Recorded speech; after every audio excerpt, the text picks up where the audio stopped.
Sports Talk Chicago here with Jon Zaghloul, and we are back and ready for today's special guest. He's the host of KEIQ On The Mic, a Chicago Bears podcast. Please welcome Kieq to the program. Kieq, how are you?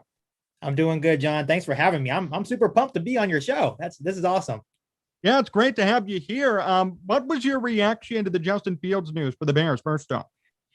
Man, I actually was on a YouTube live when the Bears actually drafted him, and all you can really hear is my dad screaming. And my dad's a pretty big guy, so he comes in and like literally tackles me, and he's like, "We got Justin Fields, baby!" So just like most Bears fans, I was ecstatic. I didn't think we had any chance to get him. So when the Bears traded up, I had a little bit of fear that we were going to get Mac Jones instead of Justin Fields, but I was happy that we picked Justin Fields. That would have been like another Mitch Trubisky thing, do you think? Like if they moved up to take Mac Jones and not Justin Fields?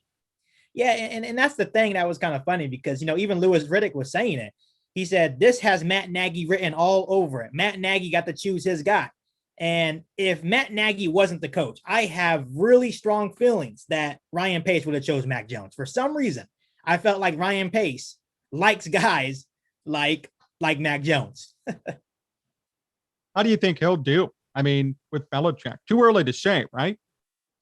Yeah, honestly, it's for the New England Patriots to be able to get a guy like Mac Jones that fits their system perfectly at 15, and they didn't have to move up or trade down to get a guy like that. I think it works out perfectly for both parties. The Bears got their guy, and the Patriots were able to be patient and get their guy. So I think it may work out. I think for a lot of these teams, it's about the system. It's not even about the quarterback. Like, what can you do to make these quarterbacks comfortable? So when does Justin Fields start? Are you a proponent of him starting game one? Do you want him to wait? What do you think about that? I truly have mixed feelings. It's one of those things where if he comes into camp and he's just truly better than Andy Dalton from the start, it's going to be really hard not to start Justin Fields. But when you look at the schedule, week 1, Sunday Night Football going against Aaron Donald, Jalen Ramsey, that's a pretty tough defense that you have to face. So, and we're not sure what the offensive line is going to look like either. So it's one of those things where it's like, okay, we may want to sit him until maybe week 2 against the pretty beatable Cincinnati Bengals team. That's such a great point. A lot of people think the offensive line is fixed. And granted, they had some great picks and Borum, Tevin Jenkins. I wanted Jenkins from the very beginning, but you have to understand too, none of these guys have played together. You haven't seen them play a game yet. This entire offensive line as a unit, I think it's still safe to say that that's a question mark so far. Yeah, absolutely. Going to your point about Tevin Jenkins, it's like, that was my first round pick. Me too. Tevin Jenkins was good enough to be our first round pick. If we would have stayed at 20, obviously Tevin Jenkins dropped. So let's say we didn't trade up. That would have probably been our first round pick. That's just my opinion. I'm not sure how other people feel about that, but I was super excited to get a guy like Tevin Jenkins in the second round. What do you think about the rest of the draft, especially Herbert and Newsome? They seem like good pieces who could fit into this offense very well. Absolutely. Going on Herbert, it seems like Ryan Pace has a thing. He likes drafting running backs in every single draft that he's been in. And adding a guy like Herbert, he brings like a physical dynamic. He's a really good, solid blocker. He has qualities to be a special teamer, but what he's really going to bring to the Chicago Bears offense is his blocking ability. And, same with Daz Newsome. Daz Newsome, great character. If you just watched his press conference from training camp, really, really good character. He's going to be a big person on the special teams as well. So I'm super excited for all those guys. And another guy that I want to bring up is Thomas Graham Jr., cornerback. Obviously we just got rid of Kyle Fuller. So there's question marks on the other side. Could Thomas Graham Jr. potentially be that replacement that we're looking for? So there's a lot of question marks. I'm excited to see all these competitions kind of play out. Are you worried about the defense right now? The defense, we always say that we had a Super Bowl window with this defense, not the offense, right? They are getting older. That's concerning. I tell my dad a lot that this may potentially be a Kieq Hicks last year. Kieq Hicks had some injury history. He hasn't been healthy. He's a beast when healthy and he's on the field. But I do think the questions at cornerback are concerning. But getting a guy like, for example, Eddie Goldman coming back, that's going to be huge. Can Robert Quinn get some pressure on the other side? You know what Khalil Mack's going to do, but will Robert Quinn, have a bounce back year? There's a lot of question marks. My fear is that the offense will finally click. in 2 years, then the defense will be back or bad rather. Then we'll be back to square one. Like it's a concern for me. Yeah. Yeah. It is concerning because even when you go back to the Mark Trestman days, our offense is putting up like 28 points a game, but our defense was just straight up terrible. That's when I think I believe when Mark Trestman was around, we drafted Kyle Fuller and then we brought in Akeem Hicks. So we're starting to piece together this defense. But then what happened? Our offense got bad, so it's never one collaborative thing where the offense and defense are good at the same time. It's ironic because that's the Bears' favorite word, collaboration. But unfortunately, they haven't really collaborated that much over the years. It's pretty funny, isn't it? Yeah. And honestly, I'm really curious of how you feel about this. Do you think by the Bears drafting Justin Fields, how Matt Nagy and Ryan Pace are supposed to be on the chopping block, does that mean they have extra time? Oh, 100%. And I've said this before on the program, and people know how I feel about this. He's bought them 2 years. They will get this year for sure. They'll get next year too. If he doesn't work after next year, I think by that point it's time to let him loose or let them both loose, Nagy and Pace. But that's the thing I had the problem with personally, because you remember, obviously, this past year, the fire Pace, fire Nagy bandwagon. It started about week 5, week 6, and it continued full force. We saw the criticism in the press conferences. Now you've got people writing apology letters to Ryan Pace and saying, we trust you guys now, but a game hasn't been played yet. And I think it's wrong for people to just assume everything's going to be okay. And yeah, they bought more time. So ironically enough, they're about to get fired. Really, they are. Probably one more year. They would have been gone. Now they get, I would say, at least 2 years, if not more, depending on what they do with Fields this year. Like if he doesn't play all year, they'll get 2 years at least. So I'm not really happy about that. How do you feel about it? I like Matt Nagy more than I like Ryan Pace. I think Ryan Pace is the one that put us in this hole. I think a good point that Bears fans need to realize is that Matt Nagy did not draft Mitchell Trubisky. He came in to groom Mitchell Trubisky. So, when you do a normal job interview, you can bluff at times if you really want the job, right? That's how I put it. So maybe Matt Nagy didn't like Mitchell Trubisky. Maybe Matt Nagy did sabotage Mitchell Trubisky. We don't know. It looks self-evident when you watch the game tape that he did sabotage Mitchell Trubisky, right? The thing that was interesting going into the offseason, when they didn't get fired, and I have a lot of conversations with my fellow Bears fans and a lot of conversations with my dad because he's the reason why I'm a Bears fan today. I said, Dad, they had to do something really, really remarkable in order to keep their jobs. They took a huge swing at Russell Wilson. They struck out. I'm like, okay, that was like our last hope. And then we got Justin Fields. That they took a huge swing and they got their guy. So I do agree that they do have a couple more years. But so for some reason, I feel that Ryan Pace may get fired before Matt Nagy. I don't know why. I think they're going to give Matt Nagy a little bit more time. I think it's hard to really fire a guy that went 12-4 in his first year and then went 8-8 back-to-back seasons. It's kind of hard when a coach has a winning record. I agree with that. And I'm of the belief that Matt Nagy did sabotage Mitch Trubisky. And what you said is correct. Now, he bluffed. He totally bluffed. And he came in and he said, sure, I could fix him. I like this. I'll do it. And he did it.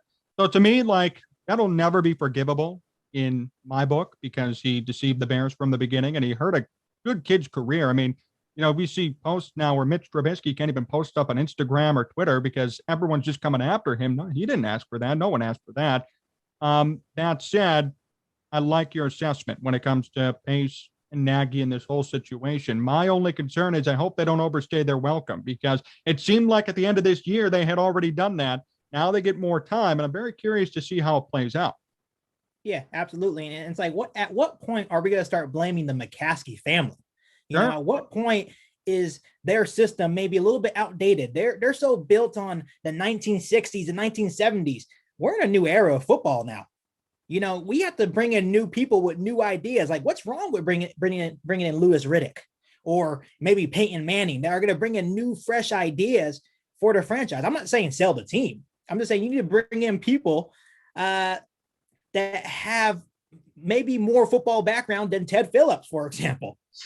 And it's getting to the point where Bears fans are starving. We want a winner. Like we're tired of seeing bad quarterback play. we're just ready to see a winner, and Bears fans deserve it for sure. I agree. And the thing with the Bears is, which I think they still don't understand, it's a quarterback driven league now. I mean, the league has changed dramatically in the past 10 years. Now, if you don't have a quarterback, you're nothing. Before, I mean, you look at the Super Bowl winners of the 2000s. Brent Dilfer, Rich Gannon was in the Super Bowl. Like, okay, congratulations. You didn't need a quarterback back then. Today, you do. The running quarterback has turned into, it's proliferated around the NFL. I think that's a good thing. I've always liked mobile quarterbacks. I like Michael Vick when he played. I liked, I like Lamar Jackson. I think he's a talented quarterback.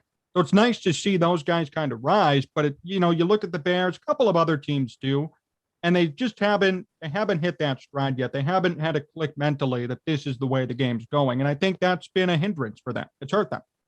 Yeah, for sure. And it's just crazy to think that back in 2018, Mitch Trubisky was pretty good. The offense was actually kind of clicking. They were on and off, but it was definitely our defense that carried us to that moment, right?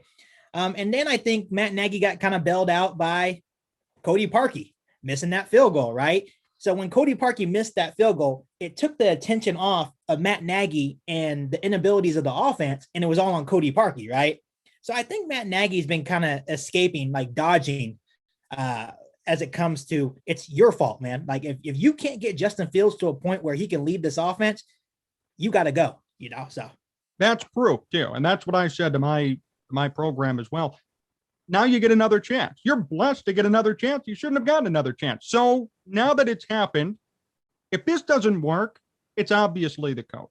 It's obvious. It's not even the GM at that point. It's the coach, because he's given you two quarterbacks, one of which, okay, I understand, kind of on the fence, but Mitch did have his moments here in Chicago. And I think in the right system, he could have been an okay quarterback. Yeah. Justin Fields, though, like if that doesn't work, I mean, what more can you do? You get a guy from Ohio State, 11th overall, you move up. If you can't coach him, then you shouldn't be a coach in the NFL. Go be an OC somewhere. Go be like a wide receivers coach. I don't know, but you can't coach quarterbacks if you've struck out twice as the head coach of the Chicago Bears. Yeah, and put it this way: if Justin Fields comes in and he struggles, we're keeping Justin Fields. We're kicking Matt Nagy to the curb. We're going to give Justin Fields another chance and bringing another guy to try to help Justin Fields. We're not going to play this game again where we're going to get rid of the quarterback, right? And keep the head coach. And at one point I really want to bring up that's kind of interesting. The moment that we drafted Mitchell Trubisky, Bears fans didn't really give him the chance. He went to the Bulls game right when he got drafted and got booed, right? No one wanted Mitchell Trubisky. If anything, Bears fans wanted Solomon Thomas or Deshaun Watson. We didn't know anything about Patrick Mahomes at the time. We didn't know he's going to be that good. But if anything, we wanted Solomon Thomas. And I think the problem with Mitch Trubisky is that how much we gave up to move up one spot. I think if we would have stayed put at 3 and drafted Mitchell Trubisky, it would have probably been a different scenario. I agree. The problem was they gave up too much, and the 49ers completely played the Bears. I mean, it was a mind game, and they won the mind game, and they won out that entire trade. I mean, some of those picks ended up being used for some very valuable players. Meanwhile, the Bears move up one spot, give up so much, and get Mitchell Trubisky. And I think it's going to come. That's going to be the reason people think he's a bust is because they moved up to get him, I think, and because of the guys that came after him. Overall, comparatively to other quarterbacks who we deem as bust, Jamarcus Russell, Johnny Manziel, doesn't even compare to them. Doesn't even compare when it comes to those type of guys. But because of the position in which he was drafted in, because of the amount of capital that was given up to get him, a lot of people will always say, and they'll never waver from that belief that he's a bust. I think that's a bit wrong, but that's how people see it. Yeah, and it's kind of funny now looking back at it because do you even remember where you were at the moment where we drafted Mitchell Trubisky? Like I was just at work and my dad said, who? Who is that? We didn't know anything about Mitchell Trubisky. And then you look at these last couple of drafts, people are saying, oh, Zach Wilson is the Mitchell Trubisky of this draft. How does that make Bears fans feel? People are still making fun of us over the double doink, so it's like enough is enough. We're like the laughing stock of the NFL at moments. Well, what do you think about this season? Do you think Justin Fields plays? Now, I'm not asking you if he should or he shouldn't. I'm asking you, do you think he ends up playing at some point this year? Yeah, I do think he ends up playing. If he doesn't beat out Andy Dalton's probably going to get hurt at some moment. We're still dealing with COVID. He could get COVID. There's so many things that can happen. So I do think that at some point in the season, he does play. And what do you think about Bears over under on wins? I know Vegas has them right now at around 7.5, 8. I think that's pretty accurate. That said, what if Fields comes in and they're 500, takes them on a big winning spree? What if the opposite happens? We don't know. What do you think about their record? And this thing can vary from who's our quarterback, how's the defense playing, do they have a bounce back? In one of my last podcasts, I just did a record prediction. I said 10-7, 9-8. I think, and the funny thing is that 9-8 is just going to be another 8-8 year because with the added game, so it's not really going to change much. Will that be enough to give Matt Nagy another chance? Yes, because we just drafted Justin Fields. But if we go 9-8, that's just another 8-8 year. I'm thinking 7-10 only because of the strength of schedule. And I'm sure you've seen it. That is very scary. And it should be scary to a lot of Bears fans when you're wondering here about your quarterback. You're trying to develop guys. Defense is regressing a bit. Oh, and then watch out. You're given one of the most impossible schedules in football for this year. Yeah. We knew what the schedule was going to look like, but we didn't realize how they were going to set it up, and the first thing I look at is the way they put us away and home. We're alternating road and then home games each week. And that's really tough. When I look at the schedule, I look at weeks, I believe it's like 6-9, where we have the Packers, the Niners, that the Niners are probably going to bounce back in a big way too. It's just so tough. I don't know how it's going to turn out. I think this is a big opportunity for the Bears. There's a lot of doubters about Chicago. If they can come in and compete and prove themselves, this is how you do it. You beat these good teams.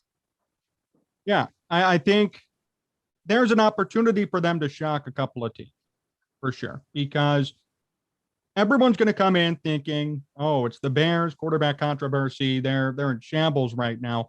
And I think if they could pile up a couple of key wins over teams in which they should not have beat, right, whether they go 7-10 or make the play, whatever might happen, it could serve at least as some good momentum going into the next season. Right. Justin Fields is the number one, and everybody knows, okay, it's time for this team to be back on top.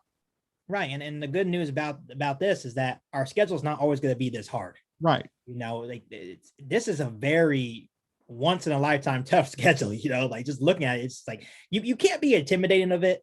Everyone's in the NFL. Any given Sunday, teams can be beat.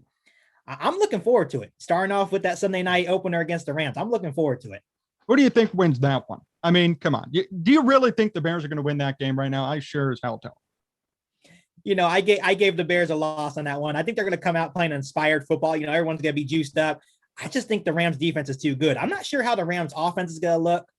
We know Matthew Stafford. He's still going to probably be learning the offense, getting used to it. So that may keep us in the game at moments. But if you let Aaron Donald take over the game, which we're not sure about our offensive line, it can get ugly. I'm not going to sit here and lie. And I'm pretty sure you've seen Bears fans picking on Jalen Ramsey. So they're getting him amped up too. I don't think you want to do that. You may want to leave him alone. Their defense is not that bad. I understand it's aging. The Rams are in a similar position to the Bears when it comes to an aging defense. But, I mean, you got Matthew Stafford. You got 3 different running backs. Cam Akers really turned it on last year as a rookie. He's going to come back stronger. And Aaron Donald and a questionable offensive line. I mean, to me, that's a recipe for disaster as it is. I feel like it's going to probably be like a 10-point win for Los Angeles. Right. And how about our old friend Leonard Floyd? Right? Going over to Los Angeles and having 10.5 sacks last year. It's like, where was that at? Where was that at when you're in Chicago, my friend? So it's going to be fun. It's going to be a good one. I try to stay optimistic and realistic about my team. I want them to win. That's going to be a really tough game to open up the season on Sunday Night Football, but I'm looking forward to it and the challenge. Well, Kieq, thank you for joining me. We got to do this more often, especially as the season kicks off and we lead up to the season. But I appreciate you joining me here on this YouTube video, and we'll be sure to stay in touch and do it again moving forward. Thanks for taking the time. I appreciate you, my friend. Thanks for having me on, man. I appreciate it.